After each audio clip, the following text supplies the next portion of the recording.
আজ সকালে কৌশিক বাড়ি থেকে এসেছে, আর আমার মা দেখুন পাগলের মতো কত কিছু পাঠিয়েছে।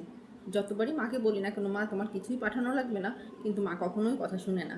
সে 2 দিন আগে থেকেই মনার কাছে শুনছে, মাম্পি তুমি কি খাবে বলো। আর আমার মেয়েও তো আছে, সেও বলছে দিদা আমার জন্য বাদাম পাঠাবে, লুচি ভেজে পাঠাবে।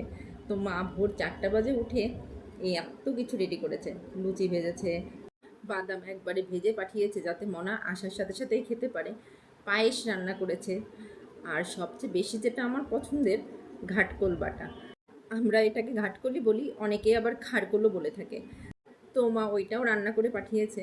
আবার তার জামাই খেতে চেয়েছিল আমশক্ত, সেটাও সে বানিয়েছে। তো এত কিছু মা একবারে রেডি করে সব কিছু পাঠিয়েছে। মা তো আসলে এমনই হয়। সব রকমের খাবার দাবার মা। মনা, দিদা তোমার জন্য কি পাঠাইছে এগুলা? মিষ্টি বাদাম। কার পছন্দ এগুলো, কার ফেভারিট? তোমার আমার তাই দুই ভাই বোন।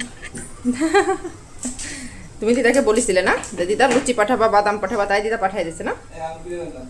দুইটা তো ভালো রান্না করেছে। তাই আচ্ছা ঠিক আছে। কি কম্বিনেশন, তুমি বাদাম দিয়ে লুচি দেখাচ্ছ?